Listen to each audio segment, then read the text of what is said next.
মহান আল্লাহ সুবহানাহু ওয়া তাআলা যত নবী রাসূল পৃথিবীতে পাঠিয়েছেন তাদের মধ্যে যে 25 জনের নাম পবিত্র কোরআনে আল্লাহ সুবহানাহু ওয়া তাআলা উল্লেখ করেছেন, তাদের মধ্যে উলুল আজম সর্বশ্রেষ্ঠ যে 5 জনকে আল্লাহ সুবহানাহু ওয়া তাআলা দৃঢ় প্রতিজ্ঞ রাসূল হিসেবে উল্লেখ করেছেন, নূহ, ইব্রাহিম, মূসা, ঈসা, মুহাম্মদ, সর্বশ্রেষ্ঠ যে 5 জনকে আল্লাহ সুবহানাহু ওয়া তাআলা উলুল আজম হিসেবে উল্লেখ করেছেন, তাদের মধ্যেও সর্বশ্রেষ্ঠ হচ্ছেন আমাদের নবী মুহাম্মদ সাল্লাল্লাহু আলাইহি ওয়াসাল্লাম।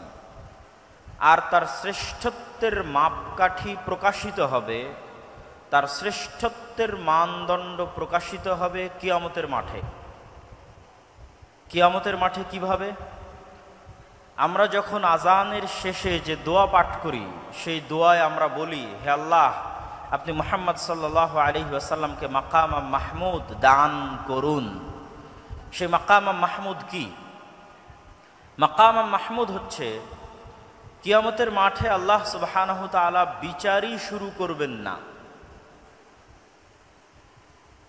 বিচার যখন শুরু করবেন না, তখন কিয়ামতের মাঠের ভয়াবহতায় কাফের, মুশরিক, মুনাফিক তো বহু দূরের কথা, যারা মুমিন নেককার বান্দা তারাও বিপদগ্রস্ত অসহায় অবস্থার মধ্যে থাকবে। সেই বিপদগ্রস্ত এবং অসহায়ত্ব থেকে বাঁচার জন্য তারা নবীদের শরণাপন্ন হবে। প্রথমে আদম, তারপরে নূহ, তারপরে ইব্রাহিম, তারপরে মূসা, তারপরে ঈসা, এইভাবে যত বড় বড় নবী আছে তাদের কাছে যাবে এবং বলবে, আপনারা আজকে একটু আল্লাহর সাথে কথা বলেন, আল্লাহকে বলেন তিনি যেন দ্রুত বিচার শুরু করে। মানুষের জান্নাত হোক অথবা জাহান্নাম হোক, বিচার হয়ে যাক। বিচারের মাঠে ভয়াবহতা এত বেশি থাকবে। তো সেই দিন কোন নবী এবং রাসূল আল্লাহ সুবহানাহু ওয়া তাআলার সামনে কথা বলার সাহস করবেন না। যেমনটি পবিত্র কোরআনে আল্লাহ সুবহানাহু ওয়া তাআলা বলেছেন, মান যাল্লাযী ইয়াশফাউ ইনদাহু ইল্লা বিইজনিহি, আছে কি কেউ কোনো ক্ষমতাধর, শক্তিশালী, পাওয়ারফুল রাজা, বাদশাহ, প্রধানমন্ত্রী, ব্যবসায়ী, সম্পদশালী, যে সাহস করবে কিয়ামতের মাঠে আল্লাহর সাথে কথা বলার, আল্লাহর অনুমতি ব্যতীত? এমনকি কোনো ক্ষমতাধর, শক্তিশালী, সাহসী, বিত্তশালী, সম্পদশালী মানুষ আছে? এটির চ্যালেঞ্জ আল্লাহ সুবহানাহু ওয়া তাআলা নিজে কোরআন মাজিদে দিয়েছেন আয়াতুল কুরসির মধ্যে। সেই চ্যালেঞ্জের মুখোমুখি হয়ে কোনো নবী রাসূল সেই দিন আল্লাহ সুবহানাহু ওয়া তাআলার সামনে কথা বলার সাহস করবেন না। আদম আলাইহিস সালাতু ওয়াস সালাম থেকে নিয়ে শুরু করে সকল নবী রাসূল বলবেন, আজকে আল্লাহ সুবহানাহু ওয়া তাআলা আমার উপর এত রাগান্বিত, আজকে আল্লাহ সুবহানাহু ওয়া তাআলা আমার প্রতি এত ক্ষিপ্ত যে আজকে আমি তার সামনে কথা বলার মতো আমার কোনো সাহস, কোনো শক্তি আমার নাই। এইভাবে ধীরে ধীরে মানুষ চলে যাবে সর্বশেষ নবী মুহাম্মদ সাল্লাল্লাহু আলাইহি ওয়াসাল্লামের সামনে, আর তিনিও আল্লাহর সাথে সরাসরি কথা বলবেন না, বরং তিনি সরাসরি সিজদায় পড়ে যাবেন। কতদিন সিজদায় থাকবেন তা তিনি নিজেও জানেন না। তিনি সিজদায় এমন ভাষায়, এমন বাক্যে আল্লাহর প্রশংসা করবেন যা কোনোদিন দুনিয়াতে করেননি, যা তখন আল্লাহ সুবহানাহু ওয়া তাআলা তাকে শিখিয়ে দিবেন। দীর্ঘ এক সময় অতিক্রম হওয়ার পর যতক্ষণ আল্লাহ চাইবেন, সেই সময় অতিক্রম হওয়ার পর আল্লাহ বলবেন, ইয়া মুহাম্মদ ইরফা রাসাক সাল তু'তা ওয়াশফা তুশাফা, মুহাম্মদ মাথা উঠাও, চাও দেওয়া হবে, সুপারিশ করো গ্রহণ করা হবে। এই যে কিয়ামতের মাঠে আদম থেকে নিয়ে কিয়ামত পর্যন্ত কোটি কোটি মানুষ এবং জিনের সামনে মুহাম্মদ সাল্লাল্লাহু আলাইহি ওয়াসাল্লামের যে শ্রেষ্ঠত্ব প্রকাশ পাচ্ছে, এই শ্রেষ্ঠত্বকেই বলা হয়েছে মাকাম মাহমুদ। আমি মুহাম্মদ সাল্লাল্লাহু আলাইহি ওয়াসাল্লাম সম্পর্কে আমার আলোচনা দীর্ঘায়িত না করে এতটুকু বলেই এই পর্বের আলোচনা শেষ করছি। তিনি পৃথিবীর ইতিহাসের সর্বশেষ নবী এবং রাসূল এবং সর্বশ্রেষ্ঠ মানব, এবং অল্প সময়ের মধ্যে পৃথিবীকে প্রভাবিত করতে পারে এরকম সর্বশ্রেষ্ঠ বিপ্লবের জন্মদাতা। মাত্র 23 বছরে তিনি পৃথিবীতে এমন এক বিপ্লব সৃষ্টি করেছেন যার প্রভাব পৃথিবীর ইতিহাসের সবচেয়ে সুদূর প্রসারী এবং সবচেয়ে প্রভাব বিস্তারকারী বিপ্লব। এবার আমরা চলে যাই রাসূলুল্লাহ সাল্লাল্লাহু আলাইহি ওয়াসাল্লামের জীবনে শিক্ষাগত বা জ্ঞানগত কি মৌলিক শিক্ষা এবং আদর্শ আমাদের জন্য রয়েছে। এই পয়েন্টে যাওয়ার আগে একটু ভূমিকা স্বরূপ আমাকে দুটি কথা বলে নিতে হবে। প্রথমত, আমরা জ্ঞান এবং শিক্ষা বলতে কি বুঝব, মুহাম্মদ সাল্লাল্লাহু আলাইহি ওয়াসাল্লামের এনে দেওয়া জ্ঞান এবং শিক্ষা বলতে কি বুঝব, তা জানার জন্য আমাদেরকে একটু ভূমিকা থাকতেই হবে। আল্লাহ সুবহানাহু ওয়া তাআলা যখন মানুষকে সৃষ্টি করেন, তখন তিনি মানুষের শত্রু সৃষ্টি করেছেন। একটা গেমিং সফটওয়্যার যখন ডেভেলপ করা হয়, তখন সেখানে যেমন নায়ক থাকে, তেমনি এনিমি বা শত্রু থাকে। আমরা যখন মাঠে ফুটবল খেলি, তখন দুই পক্ষ থাকে। যখন ক্রিকেট খেলি, তখন দুই পক্ষ থাকে। দুই পক্ষ ছাড়া কোনো প্রতিযোগিতা, কোনো খেলা, কোনো গেম সম্ভব নয়। আল্লাহ সুবহানাহু ওয়া তাআলা যখন এই পৃথিবী সৃষ্টি করেন বা এই পৃথিবীর সফটওয়্যার ডেভেলপ করেন, তখন তিনি এই পৃথিবীতে যে খেলা, যে গেম, যে প্রতিযোগিতা শুরু করেছেন, তাতে মানুষের শত্রু তৈরি করে দিয়েছেন।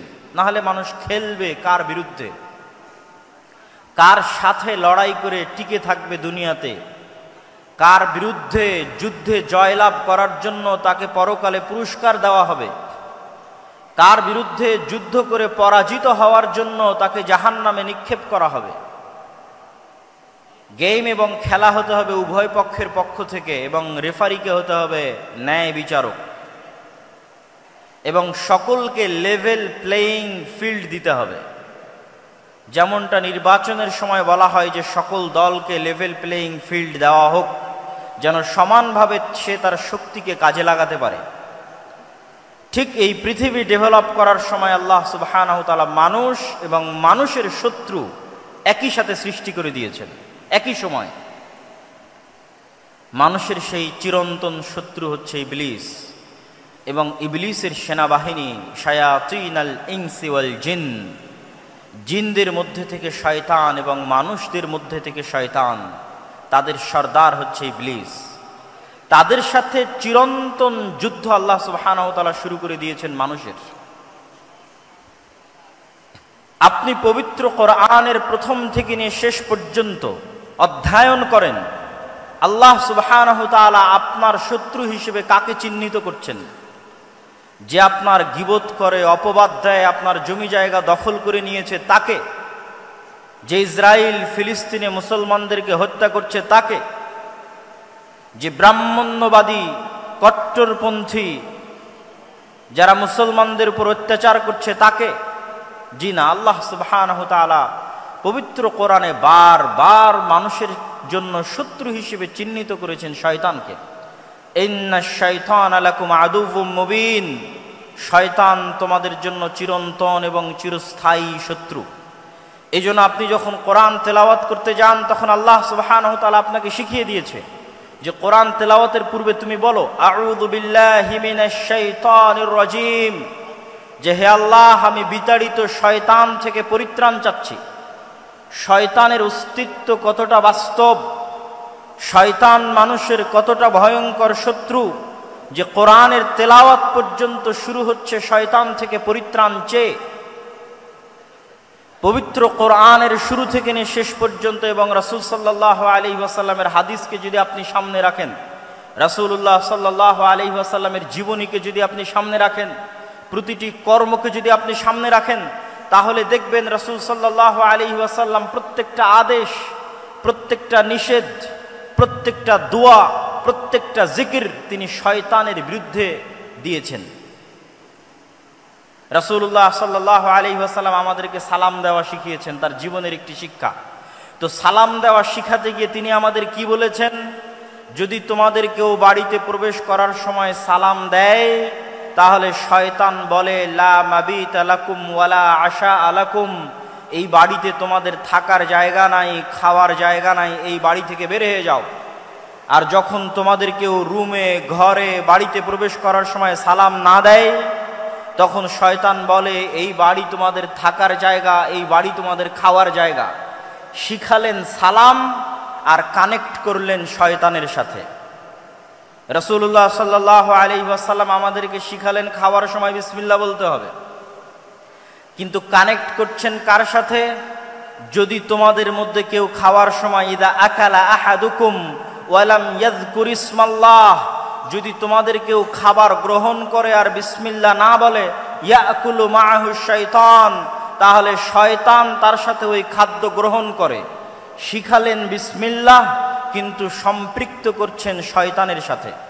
আপনি রাসূলুল্লাহ সাল্লাল্লাহু আলাইহি ওয়াসাল্লামের পুরো জীবনী উঠিয়ে ফেলেন, প্রত্যেকটা ধাপে, প্রত্যেকটা পদক্ষেপে, প্রত্যেকটা আদেশে শয়তান থেকে বাঁচতে, শয়তানের বিরুদ্ধে পদক্ষেপ গ্রহণ করা হয়েছে।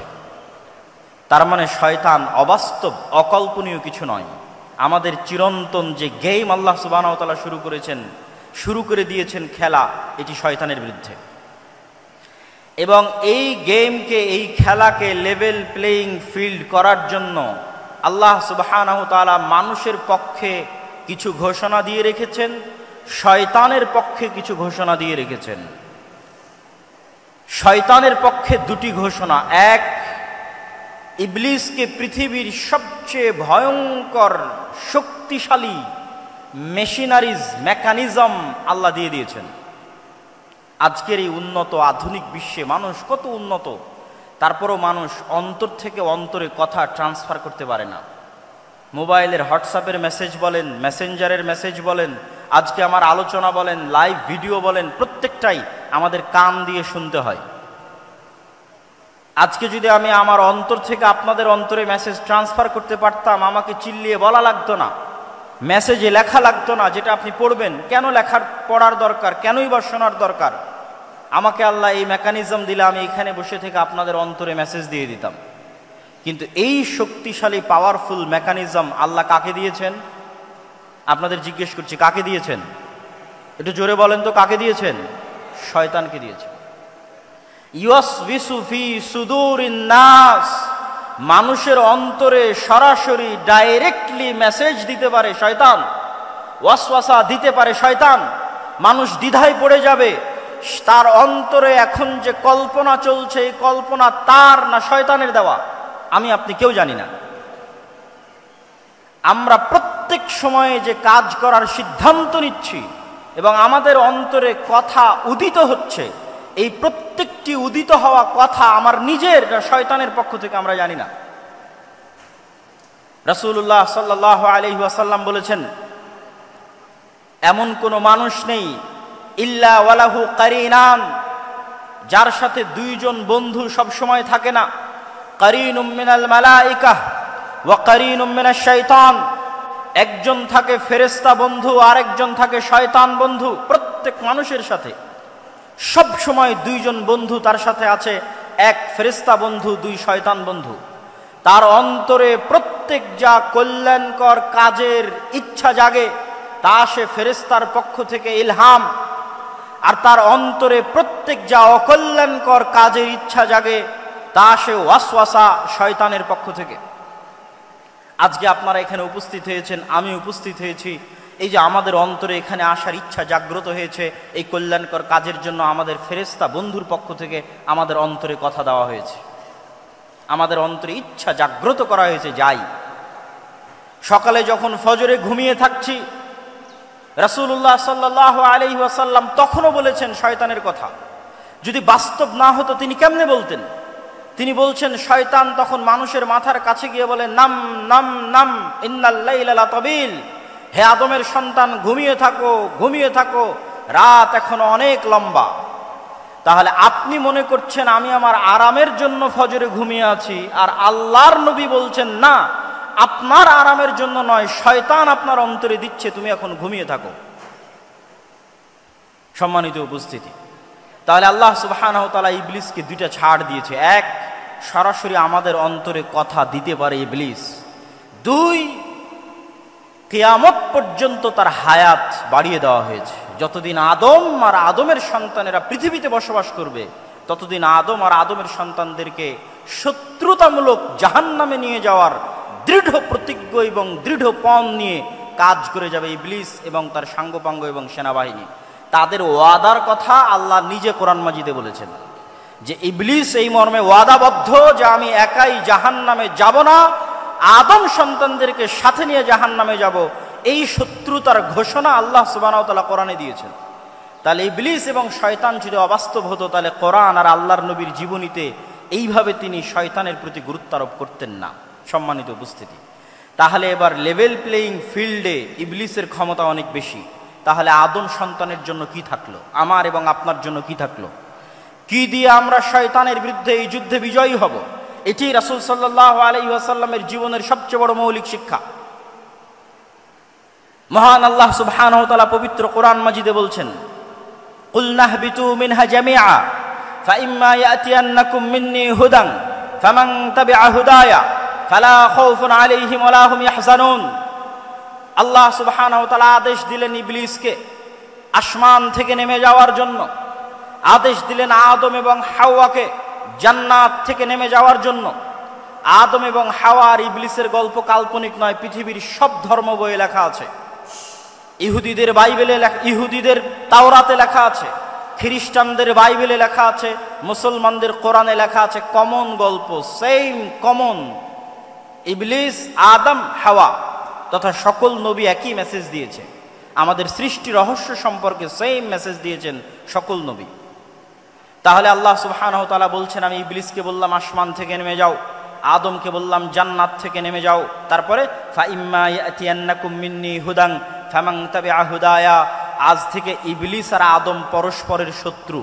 ইবলিসকে দিয়ে দিলাম এই ক্ষমতা, আর আদমের জন্য কি দিব? আমার পক্ষ থেকে হেদায়েত যাবে আদমের জন্য। ফাইম্মা ইয়াতিয়ান্নাকুম মিন্নী হুদা, আমার পক্ষ থেকে দিক নির্দেশনা যাবে, গাইডলাইন যাবে, কিভাবে তোমরা শয়তানের বিরুদ্ধে যুদ্ধ করবে, শয়তানের বিরুদ্ধে কিভাবে টিকে থাকবে তার ইনস্ট্রাকশন যাবে।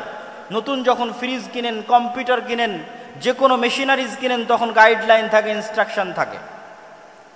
যে কোনো গেম যখন আপনি শুরু করবেন খেলা, গাইডলাইন দেওয়া আছে কিভাবে এই গেমটা আপনি খেলবেন।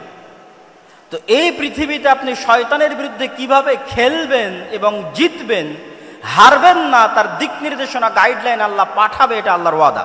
কোরআনে আল্লাহ বলছেন, ফামান তাবিআ হুদায়া ফালা খাউফুন আলাইহিম ওয়ালা হুম ইয়াহজানুন। আমার পাঠানো এই গাইডলাইন, দিক নির্দেশনা যদি মানুষ মেনে নেয়, তাহলে দুনিয়াতে তাদের জন্য কোনো ভীত সন্ত্রস্ত হওয়ার সুযোগ নেই, আর পরকালে আফসোস করার কোনো সুযোগ নেই। দুনিয়াতে কোনো ভয় নাই, পরকালে কোনো আফসোস নাই। তাহলে ওই গাইডলাইনই নবীদের মাধ্যমে আসে কিতাব হিসেবে। ওই গাইডলাইনটা পৌঁছে দেওয়ার জন্য আল্লাহ নবীদের মাধ্যমে কিতাব পাঠান, যার সর্বশেষ কিতাব এবং সর্বশেষ নবী মুহাম্মদ সাল্লাল্লাহু আলাইহি ওয়াসাল্লাম এবং কোরআন। এই জন্য কোরআন আর মুহাম্মদ সাল্লাল্লাহু আলাইহি ওয়াসাল্লামের প্রথম কাজ হচ্ছে মানুষকে শয়তান সম্পর্কে জানানো। শয়তান তোমাদের চিরন্তন শত্রু, জানো, এর থেকে বাঁচতে এই করতে হবে। লেভেল প্লেইং ফিল্ড করার জন্য দ্বিতীয় মানুষের জন্য মহান আল্লাহ সুবহানাহু ওয়া তাআলার ঘোষণা। যতই আল্লাহ মানুষের জন্য দিক নির্দেশনা, গাইডলাইন পাঠাক, তারপরও ইবলিসের ক্ষমতা বেশি। ইবলিস সরাসরি আমার অন্তরে মেসেজ দিতে পারে, আমরা ধোঁকা খেয়ে যাই, মনে করি এটা আমার ইচ্ছা, অতএব চলো আমি এখন গান শুনবো, অতএব চলো এখন অবৈধ রিলেশনশিপে ব্যস্ত হব। যে কোনো অন্যায় কাজ, সেই অন্যায় কাজে আমি মনে করি আমার শান্তি, আমার আনন্দের জন্য করছি, কিন্তু আসলে ইবলিস দিচ্ছে। এইটার জ্ঞান কয়জনের কাছে আছে? কয়টা ইউনিভার্সিটি আপনাকে এই জ্ঞান দিবে? কয়টা কলেজ আপনাকে এই জ্ঞান দিবে? পৃথিবীর কোনো পিএইচডি থিসিস, কোনো মাস্টার্সের থিসিস, কোনো সিলেবাসে আপনাকে এই জ্ঞান দেওয়া হবে না যে শয়তান পৃথিবীতে আছে এবং আপনার অন্তরের উপর তার কন্ট্রোল ক্ষমতা আছে। নাই, পৃথিবীতে কেউ আপনাকে এই জ্ঞান দেবে না। পৃথিবীতে যেখানে যাবেন সবাই আপনাকে বলবে তুমি তোমার মন মতো চলো, তোমার মনে যেটা ভালো লাগে সেটা করো। একমাত্র আল্লাহ, কোরআন এবং আল্লাহর নবী বলবে না, ফুল স্টপ। তুমি জানোই না কোনটা তোমার ইচ্ছা আর কোনটা শয়তান তোমার অন্তরে দিয়েছে। আর কেন পৃথিবীর মানুষ আপনাকে এটি থেকে সতর্ক করবে না?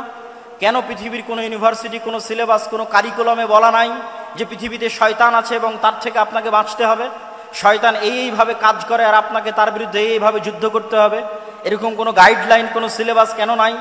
এই জন্য যে যখনই মানুষ শয়তান সম্পর্কে সচেতন হবে, অসংখ্য ব্যবসা, অসংখ্য বিজনেস বন্ধ হয়ে যাবে। অসংখ্য ব্যবসা, অসংখ্য বিজনেস বন্ধ হবে। যদি আপনি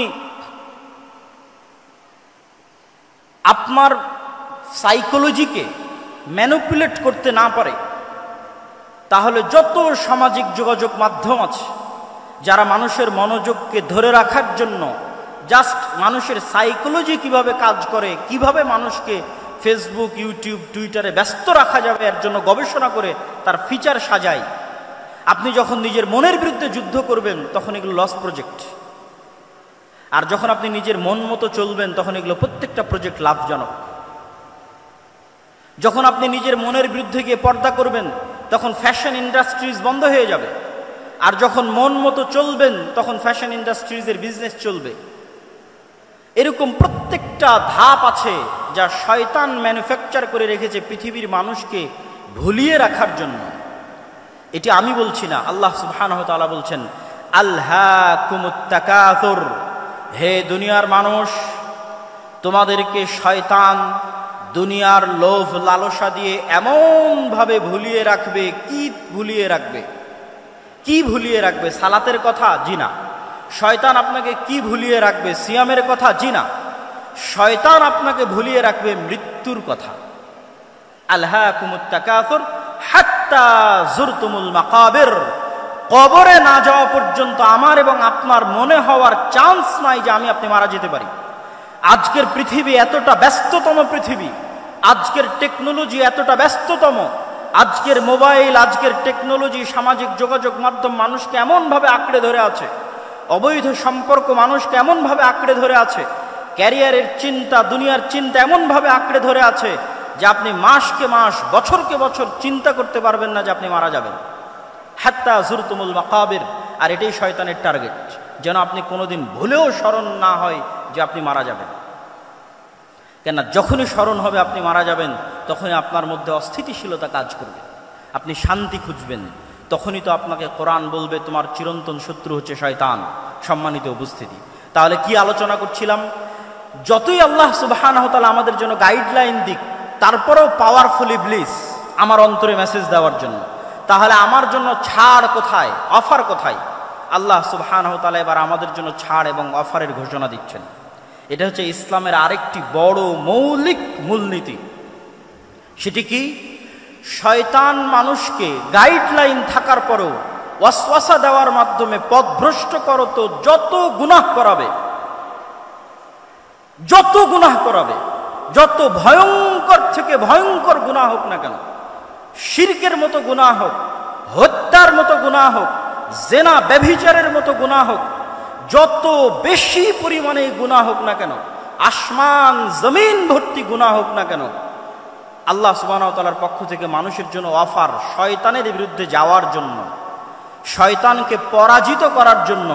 যে এত বিশাল লম্বা গুনাহের পরেও মানুষ যদি অনুসূচিত হয়ে আল্লাহ সুবহানাহু ওয়া তাআলাকে বলে, হে আল্লাহ আমার ভুল হয়ে গেছে, আপনি আমাকে ক্ষমা করে দিন, তাহলে মানুষের কে গুনাহ করার জন্য শয়তান যা চেষ্টা করেছে, যা পরিশ্রম করেছে, সকল চেষ্টা, সকল পরিশ্রমকে পণ্ড করে দিয়ে আল্লাহ সুবহানাহু ওয়া তাআলা মানুষকে ক্ষমা করে দিবেন। বলেন আল্লাহু আকবার। এই একটা অফার দিয়ে মানুষ জান্নাতে চলে যাবে, কিন্তু মানুষকে ক্ষমা তো চাইতে হবে। ইসলামে এমন কোনো গুনাহ নাই যেই গুনাহের ক্ষমার রাস্তা আল্লাহ সুবহানাহু ওয়া তাআলা দেননি। ইসলামে ক্ষমার অযোগ্য কোনো অপরাধ নাই। হ্যাঁ, তবে শ্বাস থাকা পর্যন্ত। আপনি মৃত্যুবরণ করলেন কিয়ামতের মাঠে, তখন শুধু একটা গুনাহ ক্ষমা হবে না, সেটা শিরক। যা আমি আসবো, যে ইসলামের সবচেয়ে বড় মৌলিক শিক্ষার একটি হচ্ছে তাওহীদ এবং শিরক না করা। আসবো ইনশাআল্লাহ ধীরে ধীরে। তাহলে জীবদ্দশায় যতক্ষণ নিঃশ্বাস আছে ততক্ষণ এমন কোনো অপরাধ নাই যেই অপরাধ ক্ষমার অযোগ্য আল্লাহর দরবারে। প্রত্যেকটা অপরাধ ক্ষমার যোগ্যতে মানুষকে ক্ষমা চাইতে হবে। যদি মানুষের সাথে সম্পৃক্ত অপরাধ হয় তো মানুষের কাছে ক্ষমা চাইবে। যদি মানুষের হক মেরে নেওয়া সংক্রান্ত অপরাধ হয় তো মানুষের হক আদায় করে দিবে। যদি আল্লাহর সাথে সম্পৃক্ত গুনাহ হয় তো আল্লাহর কাছে ক্ষমা চেয়ে নিবে। এই ক্ষমা চাওয়ার মাধ্যমে সেই ইবলিসকে পরাজিত করবে। কিন্তু ইবলিস আপনার অন্তরে ভয় দিবে। ইবলিসের একটা বড় বিজনেস হচ্ছে মানুষকে দারিদ্রতার ভয় দেখায়, মানুষকে নিরাশা করে। লা তাকনাতু মির রাহমাতিল্লাহ। ইবলিস আপনাকে ভয় দেখাবে আপনি অনেক বড় গুনাহগার, আপনি ক্ষমা চাইতে পারেন না, আল্লাহর দরজা আপনার জন্য বন্ধ হয়ে গেছে। আপনার অন্তরে হতাশা সৃষ্টি করবে। এটাই শয়তানের বিরুদ্ধে যুদ্ধ, যে ইসলামে কোনো হতাশা নাই। আপনি গুনাহগার যত বড়ই হন না কেন, আল্লাহ সুবহানাহু ওয়া তাআলার কাছে ক্ষমা চাইলে আল্লাহ ক্ষমা করে দিবে। এবং ইসলামে দারিদ্রতারও কোনো ভয় নাই, সেই পয়েন্টগুলো তো আমি আসবো ইনশাআল্লাহ। তাহলে শয়তানের এই আলোচনা থেকে এতটুকু কি পরিষ্কার হলো যে নবী এবং রাসূলকে পাঠানো হয়েছে, কোরআনকে পাঠানো হয়েছে মানুষকে একটা গাইডলাইন দেওয়ার জন্য, শয়তানের বিরুদ্ধে যুদ্ধ করার জন্য। কিন্তু এই জ্ঞান, এই যে গাইডলাইনের যে জ্ঞান, শয়তানের অস্তিত্বের যে জ্ঞান, এই জ্ঞানগুলো একসময় পৃথিবী থেকে উঠে যাবে এবং মানুষ পশুতে পরিণত হয়ে যাবে। রাসূলুল্লাহ সাল্লাল্লাহু আলাইহি ওয়াসাল্লাম বলছেন, ইন্নাল্লাহা লা ইয়াকবিদুল ইলমা ইনতিসাআন ইয়ানতাজিউহু মিনাল ইবাদ ওয়ালাকিন ইয়াকবিদুল ইলমা বিকবদিল উলামা। আল্লাহ সুবহানাহু ওয়া তাআলা জ্ঞানকে ছিনিয়ে নেন না, আল্লাহ সুবহানাহু ওয়া তাআলা জ্ঞানকে ছিনিয়ে নেন না, বরং আল্লাহ সুবহানাহু ওয়া তাআলা জ্ঞানকে উঠিয়ে নেন আলেমদের মৃত্যুর মাধ্যমে। জ্ঞান উঠে যাবে। রাসূলুল্লাহ সাল্লাল্লাহু আলাইহি ওয়াসাল্লাম আরেক হাদিসে বলেছেন, ইউরফাউল ইলম ওয়া ইউনজালুল জাহল। জ্ঞান উঠে যাবে, মূর্খতা বর্ষণ করা হবে পৃথিবীতে, মূর্খতা বৃষ্টির মতো বর্ষিত হবে, আর জ্ঞান উঠে যাবে। আজকে যেহেতু আমাকে ইসলামের জ্ঞান কেন্দ্রিক মূলনীতি আলোচনা করতে বলা হয়েছে, তাহলে আপনাদের কাছে আমার প্রশ্ন, আমরা তো দিন দিন জ্ঞানের জগতে, ঊর্ধ্ব জগতে এগিয়ে যাচ্ছি, জ্ঞান এবং বিজ্ঞানের শীর্ষে আরোহণ করছি। সেখানে আল্লাহর নবী বলছেন জ্ঞান উঠে যাবে এবং মূর্খতা বর্ষিত হবে। তাহলে আমি এবং আপনি জানি না যে প্রকৃত জ্ঞান কোনটা, যেই জ্ঞান আমাদের ইউনিভার্সিটি, আমাদের কলেজের সিলেবাসের মধ্যেই নাই, সেই জ্ঞানের আলোচনায় আজকে আমরা করছি। এই জ্ঞানটা উঠে যাবে। শয়তানের অস্তিত্বের জ্ঞান, শয়তানের সাথে যুদ্ধ করার জ্ঞান, শয়তানকে পরাজিত করার জ্ঞান, শয়তানের সাথে যুদ্ধ করে জিতে থাকার জ্ঞান পৃথিবী থেকে উঠে যাবে। তখন মানুষ ধীরে ধীরে পশুতে পরিণত হবে। আমরা এবং আপনারা স্বাভাবিক মানবিকতা বোধ হারিয়ে পশুতে পরিণত হব। সম্মানিত উপস্থিতি, এখন আসি আমরা শয়তানকে পরাজিত করব কিভাবে। রাসূলুল্লাহ সাল্লাল্লাহু আলাইহি ওয়াসাল্লাম তার জীবনী থেকে কি এমন শিক্ষা আমাদেরকে দিয়ে গেছেন যার মাধ্যমে আমরা শয়তানকে পরাজিত করতে পারি। রাসূলুল্লাহ সাল্লাল্লাহু আলাইহি ওয়াসাল্লাম ওই হাদিসটি যখন বললেন যে প্রত্যেক মানুষের সাথে দুইজন বন্ধু আছে, একজন শয়তান, একজন ফেরেশতা, তখন এক সাহাবী আল্লাহর নবীকে জিজ্ঞেস করছে, আল্লাহর নবী, আপনার সাথেও কি শয়তান বন্ধু আছে? এটি খুবই আশ্চর্যজনক একটি হাদিস। এখান থেকে আমাদের আজকের আলোচনা শুরু হবে। তখন রাসূলুল্লাহ সাল্লাল্লাহু আলাইহি ওয়াসাল্লাম বলছেন, হ্যাঁ, আমার সাথেও শয়তান আছে, তবে আমার শয়তান ইসলাম গ্রহণ করেছে, বা শাব্দিক অর্থ বললে আত্মসমর্পণ করেছে, সারেন্ডার করেছে। ইসলাম শব্দের শাব্দিক অর্থ কিন্তু আত্মসমর্পণ করা, সারেন্ডার করা। তাহলে আল্লাহর নবীর সাথেও শয়তান আছে, কিন্তু তার শয়তান আত্মসমর্পণ করেছে, সারেন্ডার করেছে। এখন প্রশ্ন, আমাদের সাথে যে শয়তান আছে সে কিভাবে আত্মসমর্পণ করবে, সে কিভাবে সারেন্ডার করবে? শাহ ওলিউল্লাহ মুহাদ্দিস দেহলভী তার হুজ্জাতুল্লাহিল বালেগার মধ্যে লিখছেন, এই হাদিসকে সামনে রেখে তিনি আলোচনা করছেন যে মানুষের অন্তরে সবসময় দুটো গ্রুপের লড়াই চলে, রূহে রব্বানি আর নফসে শয়তানি। মানুষের যে রুহের জগতে ছিল, সেই রূহ আল্লাহকে মানার ওয়াদা করেই পৃথিবীতে এসেছে। তাহলে প্রত্যেকটা মানুষ জন্মগতভাবে মুসলিম। আর এক হাদিসে রাসূল সাল্লাল্লাহু আলাইহি ওয়াসাল্লাম স্পষ্ট করেছেন যে প্রত্যেক মানুষ জন্মগতভাবে মুসলিম। তাহলে রূহে রব্বানি, যেই রূহে রব্বানির মাধ্যমে ফেরেশতা ইলহাম দেয় আপনার অন্তরে ভালো কাজের, আর নফসে শয়তানি, যার মাধ্যমে শয়তান ওয়াসওয়াসা দেয় মন্দ কাজের, এই দুটার যুদ্ধ সবসময় চলতে থাকে। এখন মানুষ তার স্বভাব চরিত্র দিয়ে, তার কাজ দিয়ে কোনটাকে তার অন্তরে বিজয়ী করবে আর কোনটাকে তার অন্তরে পরাজিত করবে, সেটির সিদ্ধান্ত মানুষের। একটা হচ্ছে রূহে রব্বানি, যার মাধ্যমে ফেরেশতা কাজ করে, নফসে শয়তানি, যার মাধ্যমে শয়তান কাজ করে। আপনি যদি নফসে শয়তানিকে পরাজিত করতে চান, তাহলে ফেরেশতাকে জিততে দিতে হবে। ফেরেশতাকে জিততে দেন, অটোমেটিক শয়তান আপনার অন্তরে সংকুচিত হয়ে যাবে, পরাজিত হয়ে যাবে। ফেরেশতাকে জিততে দিবেন কিভাবে? আপনাকে আরেকটা ইসলামের মৌলিক শিক্ষা বলে যাই, সবসময় দেখবেন রাসূল সাল্লাল্লাহু আলাইহি ওয়াসাল্লাম এবং আল্লাহ সুবহানাহু ওয়া তাআলা ফেরেশতার শয়তানকে পরস্পরের মুখোমুখি করে দাঁড় করিয়েছে। লা তাদখুলুল মালাইকাতু ফি বাইতিন, ওই বাড়িতে রহমতের ফেরেশতা প্রবেশ করে না যেই বাড়িতে ছবি মূর্তি আছে, যেই বাড়িতে কুকুর আছে। তাহলে কি দাঁড়ালো? ফেরেশতারা কি সবসময় ফেরেশতারা হচ্ছে লা ইয়ামাসসুহু ইল্লাল মুতাহহারুন, ফেরেশতারা সবসময় পবিত্র থাকে। তাহলে কি দাঁড়ালো? ফেরেশতা ছবি মূর্তি পছন্দ করে না, ফেরেশতা কুকুর পছন্দ করে না, ফেরেশতা সবসময় পবিত্র থাকে। আর এক হাদিসে রাসূল সাল্লাল্লাহু আলাইহি ওয়াসাল্লাম বলছেন, মা মিন মাউদিউ শিবরিন, আসমানের এমন কোনো এক বিঘত জায়গাও খালি নাই, ইল্লা, যেই জায়গায় এমন কোনো ফেরেশতা নাই যে হয় সিজদারত আছে, না হয় রুকুরত আছে, না হয় আল্লাহ সুবহানাহু ওয়া তাআলার তাসবিহ এবং তাহলিল পাঠরত আছে। সুবহানাল্লাহি বিহামদিহি সুবহানাল্লাহিল আযীম, আল্লাহ সুবহানাহু ওয়া তাআলার বড়ত্ব এবং মহত্ব বর্ণনা করা অবস্থায় আছে। তাহলে সারমর্ম দাঁড়াচ্ছে, আপনি যদি ফেরেশতাকে জিততে দিতে চান তাহলে ফেরেশতা স্বভাব আপনার মধ্যে বেশি বেশি নিয়ে আসতে হবে। আপনি আজকে থেকে প্র্যাকটিক্যাল বাস্তবায়ন করেন, থিওরি তো বললাম, প্র্যাকটিক্যাল বাস্তবায়ন করেন। আপনি এখন থেকে উঠে গিয়ে কোনো সময় অপবিত্র হবেন না, কেননা ফেরেশতা অপবিত্র নয়, পবিত্র। যখনই আপনার অজু ভাঙবে তখনই অজু করবেন, যখনই ফরজ গোসল হবে তখনই গোসল করবেন, তথা আপনি সব সময় পবিত্র থাকতেছেন।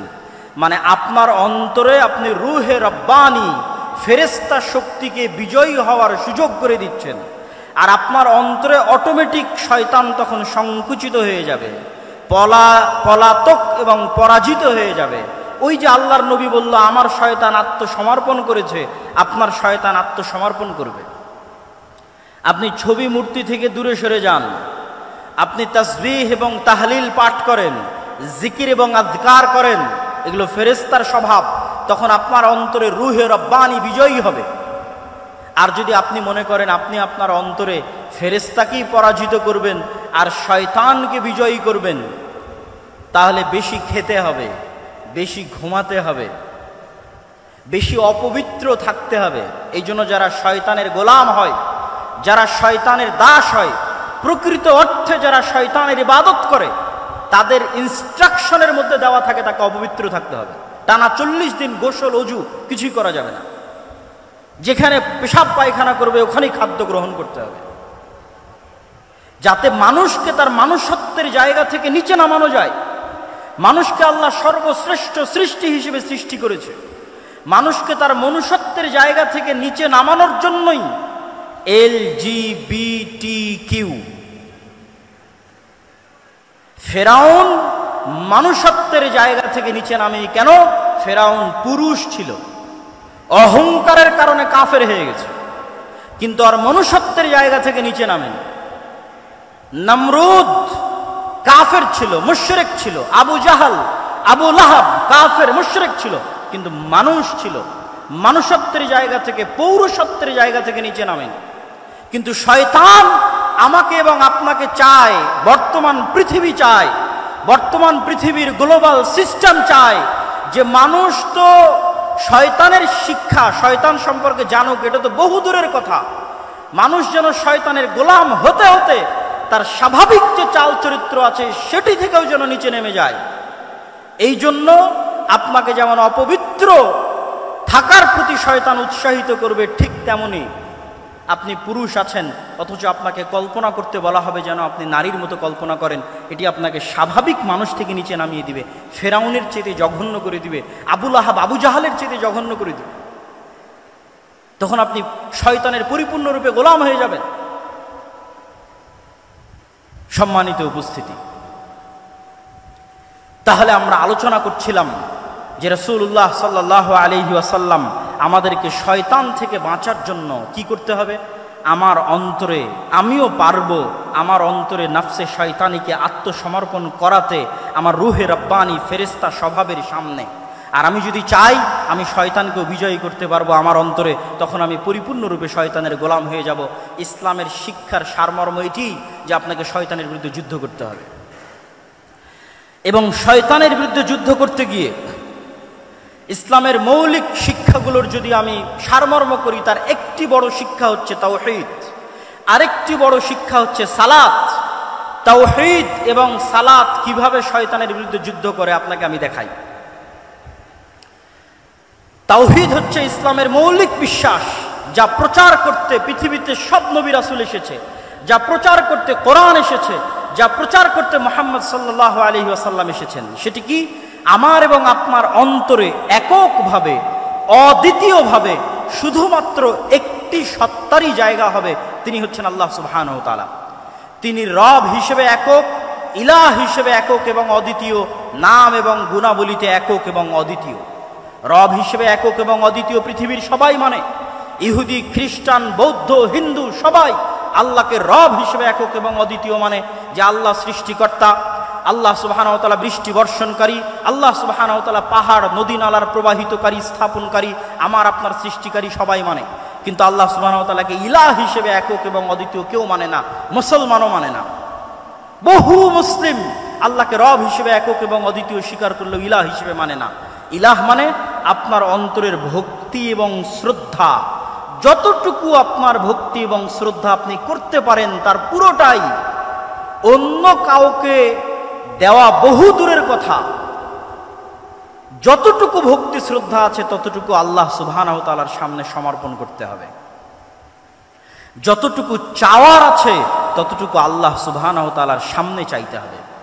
আপনি যদি আপনার অন্তরে আল্লাহর অস্তিত্ব ব্যতীত আর কোনো কিছুকে, ইট পাথরের কোনো খাম্বার সম্মানও যদি আপনার অন্তরে থাকে, ইট পাথরের তৈরি কোনো খাম্বার সম্মানও যদি আপনার অন্তরে থাকে, তাহলে আপনি আল্লাহর সামনে, আল্লাহর উলুহিয়াতের সামনে পরিপূর্ণ আত্মসমর্পণ করছেন না।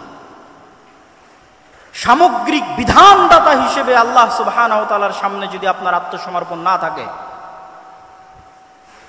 এমনকি ইবনুল কাইয়িম রাহিমাহুল্লাহ লিখছেন যে কোনো মানুষ যখন কোনো মেয়ের অন্ধ প্রেমে আসক্ত হয়, যদিও সেটা বউয়েরও হয়, স্ত্রীরও হয়, যে এমনভাবে প্রেমে আসক্ত যে তার স্ত্রী, তার প্রেমিকা যা বলে তাই শোনে, সেখানে আল্লাহর বিধিবিধানের ধার ধারে না, তখন সেও এক প্রকার শয়তানের গোলাম। তার অন্তর আল্লাহ সুবহানাহু ওয়া তাআলার উলুহিয়াত জায়গা করে নিতে পারেনি। তাহলে ইসলামের মৌলিক বিশ্বাসের একটি বড় বিশ্বাস হচ্ছে তাওহীদ। এই তাওহীদ যখন আপনার অন্তরে একবার প্রবেশ করবে, তখন এটা শয়তানের বিরুদ্ধে কেমনে যুদ্ধ করবে তা আপনাকে দেখাই। ইব্রাহিম আলাইহিস সালাতু ওয়াস সালাম একাই পৃথিবীতে, একক, সারা পৃথিবীর মানুষ তার বিরুদ্ধে, তিনি একক, তিনি একাই শয়তানের বিরুদ্ধে যুদ্ধ করছেন। তো এই একাই শয়তানের বিরুদ্ধে যুদ্ধ করতে গিয়ে তিনি যে টিকে আছেন, তার অন্তরের এই শক্তি কোথায় থেকে আসে? তার অন্তরের এই শক্তি আসে তাওহীদের উপর পূর্ণ বিশ্বাসের কারণে। যেই মুমিন 100-তে 100 শতভাগ তাওহীদে বিশ্বাসী, সে পারমাণবিক বোমার চাইতেও শক্তিশালী।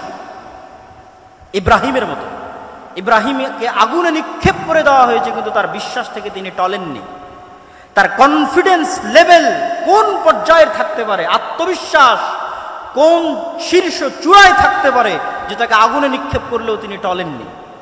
আমাদেরকে কি করা হয়? তাওহীদের প্রতি বিশ্বাস দুর্বল করো তো আমাদেরকে হেজিটেশনে ফেলে দেওয়া হয়, দ্বিধায় ফেলে দেওয়া হয়। নতুন প্রজন্ম দিন মানতে পারে না কেন? হেজিটেটেড থাকে, ফ্রাস্ট্রেশনে থাকে, হতাশায় থাকে, দ্বিধায় থাকে। আমি যদি দাড়ি রাখি মানুষ কি বলবে? আমি যদি সালাত আদায় করি সমাজ কি বলবে? আমি যদি শুধুই চাকরি ছেড়ে দিই তাহলে খাবো কি? এই যে প্রত্যেক পয়েন্টে হেজিটেশন, এগুলো আসে কেন? তাওহীদের প্রতি বিশ্বাস দুর্বল থাকার কারণে। তাওহীদের জ্ঞান যার মধ্যে আছে, যে আল্লাহর একত্ববাদ এবং অদ্বিতীয়ত্ব সম্পর্কে পরিপূর্ণ জ্ঞান অর্জন করেছে, তার অন্তর শয়তানের বিরুদ্ধে সবচেয়ে বেশি শক্তিশালীভাবে যুদ্ধ করতে পারবে। তার অন্তর সবচেয়ে কনফিডেন্ট থাকবে তার দ্বীনের উপর, তার বিশ্বাসের উপর। আজকের পৃথিবীতে ইহুদিরা ভ্রান্তির উপরও আমাদের চাইতে বেশি কনফিডেন্ট, ভ্রান্তির উপরেও আমাদের চাইতে বেশি কনফিডেন্ট। আর আমরা মুসলিমরা, আমাদের কনফিডেন্স নাই, কনফিডেন্স হারিয়ে ফেলেছি।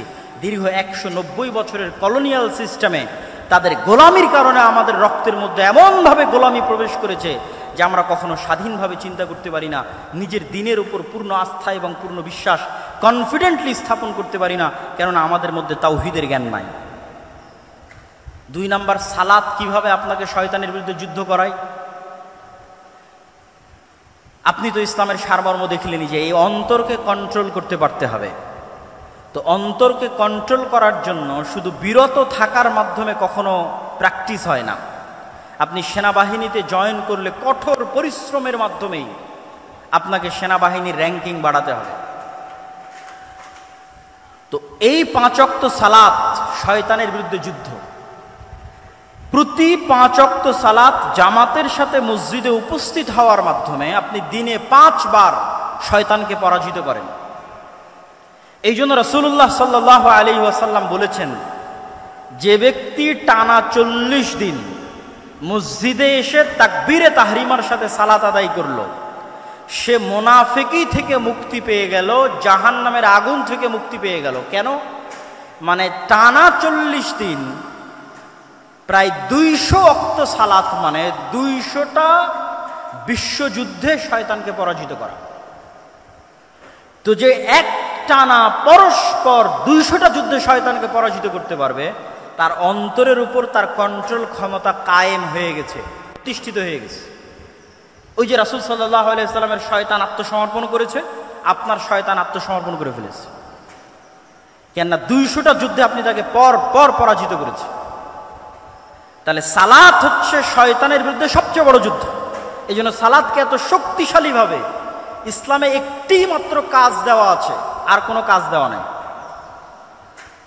কেন বলছে আর কোনো কাজ দেওয়া নাই? হজ যার টাকা আছে তার জন্য, যাকাত যার টাকা আছে তার জন্য, রমজান কোথায় বছরে একবার।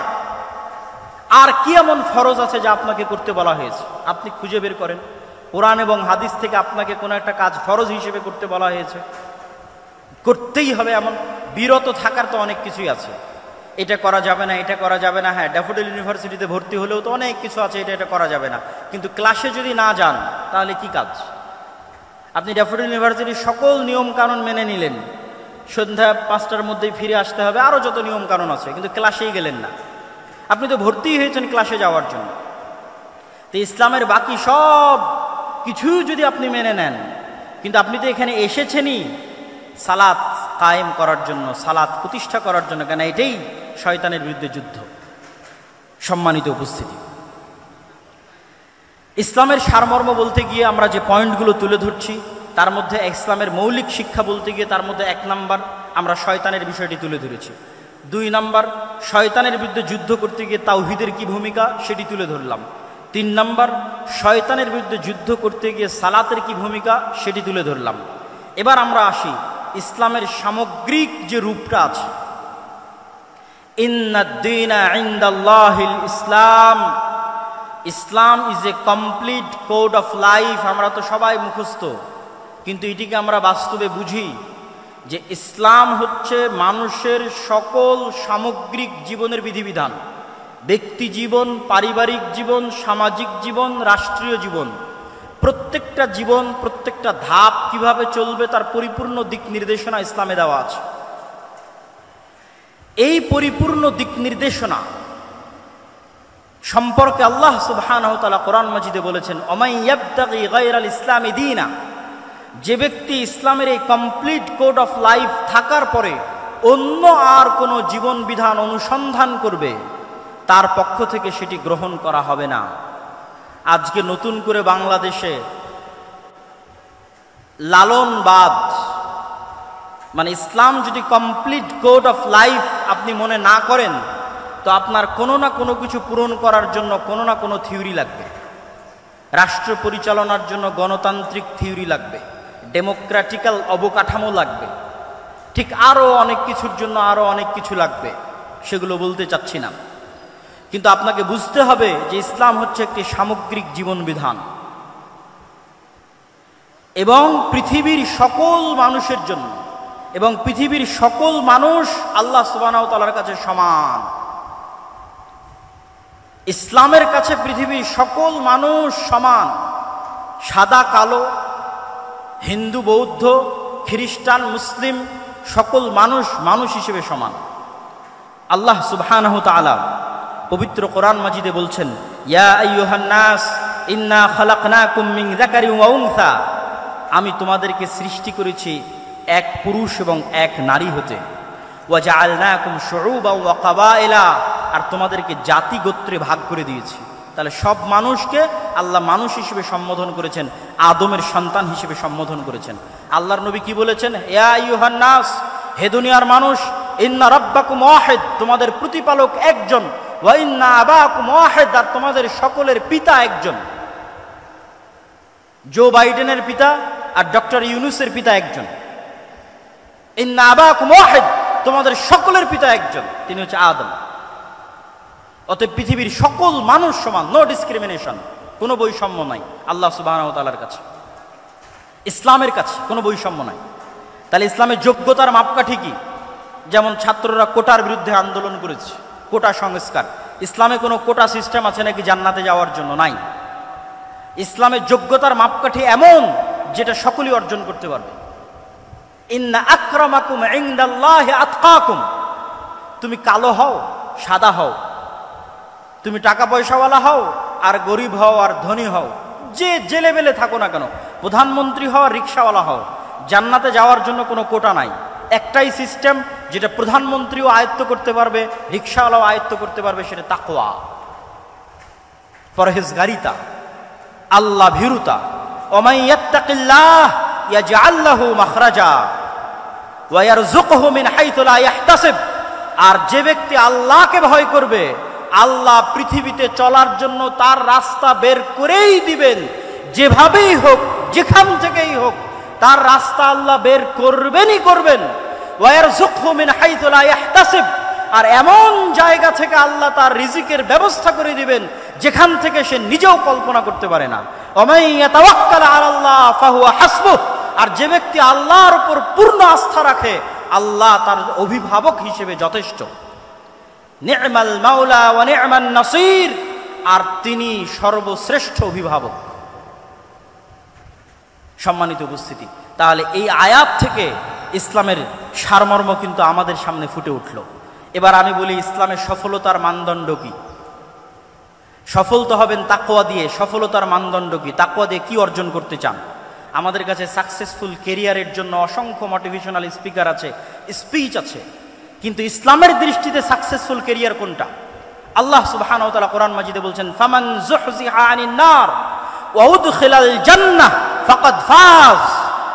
সফল সেই, সাকসেসফুল কেরিয়ার তারই যে কিয়ামতের মাঠে দেখবে তাকে জাহান্নাম থেকে বাঁচিয়ে দেওয়া হচ্ছে এবং তাকে জান্নাতে প্রবেশ করার সুযোগ দেওয়া হচ্ছে, সে হচ্ছে সাকসেসফুল কেরিয়ারের অধিকারী। সফলতার মানদণ্ড হচ্ছে আমি জান্নাতে যেতে পারলাম কিনা, না আমি জাহান্নামে চলে গেলাম। সম্মানিত উপস্থিতি, আমি ইসলামের সামগ্রিক এবং সার্বিক একটি চেহারা আপনাদের সামনে তুলে ধরি।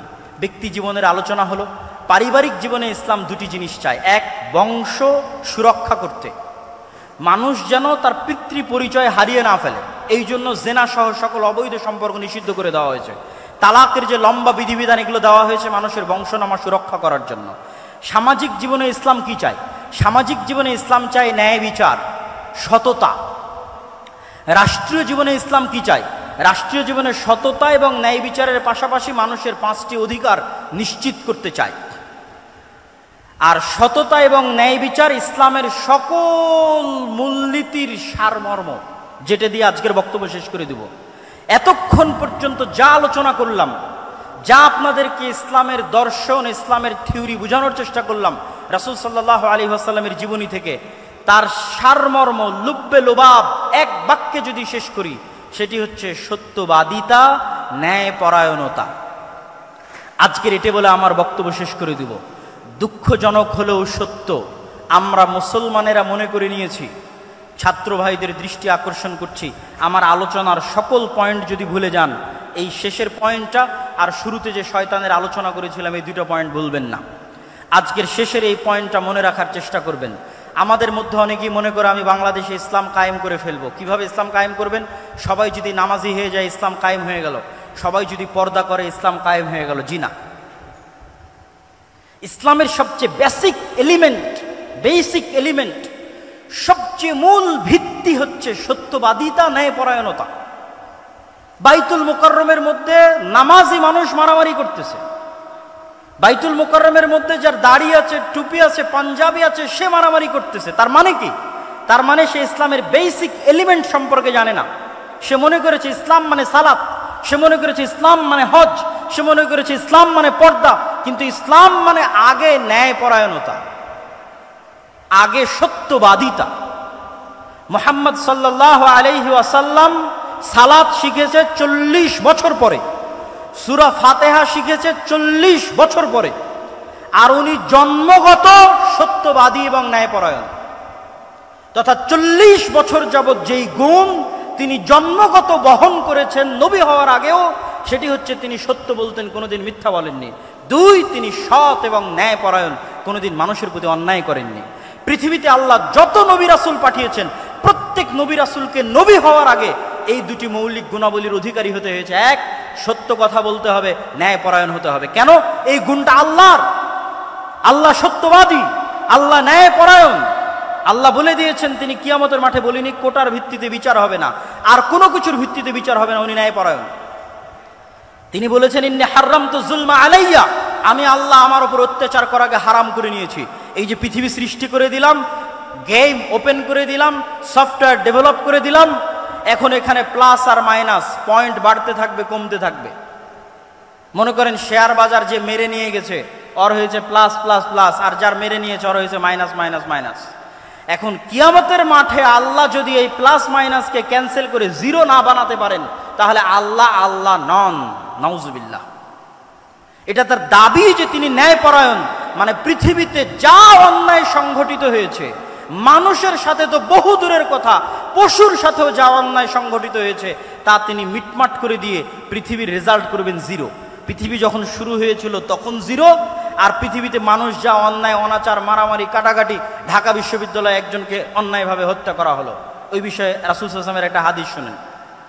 রাসূল সাল্লাল্লাহু আলাইহি ওয়াসাল্লাম বলছেন লাউইজতামা আল ইনসু ওয়াল জিন, সারা পৃথিবীর সব মানুষ আর সারা পৃথিবীর সব জিন মিলে যদি একজন নিরপরাধ মানুষকে হত্যা করে, তাহলে আল্লাহ সুবহানাহু ওয়া তাআলা সারা পৃথিবীর সব মানুষ আর সব জিনকে জাহান্নামে নিক্ষেপ করতে 2 বারও ভাববেন না, চুল পরিমাণও চিন্তা করবেন না। এটাই তার ন্যায়পরায়ণতার মাপকাঠি, তিনি ন্যায়পরায়ণ। তাহলে ইসলামের মূল শিক্ষা কি? ইসলামের মূল সারমর্ম কি? সত্যবাদী হওয়া, ন্যায়পরায়ণ হওয়া।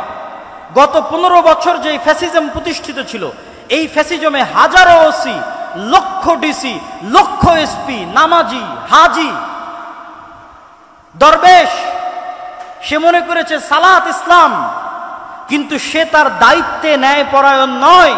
সে যে একজন ওসি হিসেবে সে ন্যায়পরায়ণ দায়িত্ব পালন করেনি। ডিসি, সচিব হিসেবে, এসপি হিসেবে, এসিল্যান্ড, সাব রেজিস্ট্রার তার পদের সাথে আমানতের খেয়ানত করেছে। অর্থাৎ সে ইসলাম বুঝে না। সে যতই সালাত আদায় করুক, যতই সিয়াম পালন করুক, সে বুঝে না ইসলাম কি। রাসূল সাল্লাল্লাহু আলাইহি ওয়াসাল্লাম বলেছেন সাবআতু ইউদিল্লুহুমুল্লাহ ইয়াওমা লা দিল্লা ইল্লা দিল্লুহ, 7 শ্রেণীর মানুষকে আল্লাহ কঠিন কিয়ামতের মাঠে বিশেষ ছায়া দিবেন। তার 1 নাম্বার, আলেম নয়, হুজুর নয়, তাহাজ্জুদ গুজার নয়, পর্দাশীলা নয়, ইমামুন আদেল, যে তার দায়িত্বে ন্যায়পরায়ণ। ন্যায়পরায়ণ প্রিন্সিপাল, ওসি, ডিসি, প্রধানমন্ত্রী, প্রধান উপদেষ্টা, ন্যায়পরায়ণ সমন্বয়ক জান্নাতে যাবে। আরেকজন তাহাজ্জুদ গুজারের পূর্বে, আরেকজন সালাত আদায়কারীর পূর্বে। ন্যায়পরায়ণতা হচ্ছে ইসলামের সবচেয়ে বড় মাপকাঠি। অতএব ছাত্র ভাইদের উদ্দেশ্যে আমার উদাত্ত আহ্বান থাকবে, আমার উদাত্ত ডাক থাকবে যে ইসলামের সকল শিক্ষা যদি আমরা ভুলে যাই, এই 2টা মৌলিক শিক্ষার উপর যদি আমরা একটা প্রজন্ম তৈরি করতে পারি। ফ্যাসিজম টিকে ছিল কিভাবে? তাদেরকে অন্যায়, তাদের মেরুদণ্ড সোজা নয়, তারা অন্যায় করেছে। আপনি সারা বাংলাদেশে মেরুদণ্ড সোজাওয়ালা, সৎ, ন্যায়পরায়ণ ওসিডিসি এসপি দেন, ক্ষমতায় যেই আসুক না কেন দেশ সুন্দর চলবে। তো এসিডিসি এসপি কারা হবে? আপনারাই হবে। আপনারা শিখেন ইসলামের মূল শিক্ষা, সৎ এবং ন্যায়পরায়ণ হওয়া, এবং টাকার কাছে, কোনো চাপের কাছে মাথা নত না করা। এটাই শয়তানের বিরুদ্ধে যুদ্ধ। সম্মানিত উপস্থিতি, বক্তব্যের বিষয় ছিল অনেক কঠিন। আমি হয়তো পুরো বিষয়টার উপর আপনাদেরকে ইসলামের পুরো সারমর্ম বা সামারি হয়তো আপনাদের সামনে পরিপূর্ণরূপে তুলে ধরতে পারলাম না। তারপরও যতটুকু চেষ্টা করেছি তুলে ধরার চেষ্টা করেছি। আল্লাহ সুবহানাহু ওয়া তাআলা আমাদের সকলকে আল্লাহ সুবহানাহু ওয়া তাআলার এই একমাত্র মনোনীত দ্বীনের উপর টিকে থাকার এবং এই দ্বীনের উপর মৃত্যুবরণ করার এবং যেটা প্রকৃত সফলতার মানদণ্ড সেই জান্নাতে প্রবেশ করার তৌফিক দান করুক। আল্লাহুম্মা আমিন। ওয়া আখিরু দাওয়ানা আনিল হামদুলিল্লাহি রাব্বিল আলামিন। আসসালামু আলাইকুম ওয়া রাহমাতুল্লাহি ওয়া বারাকাতুহু।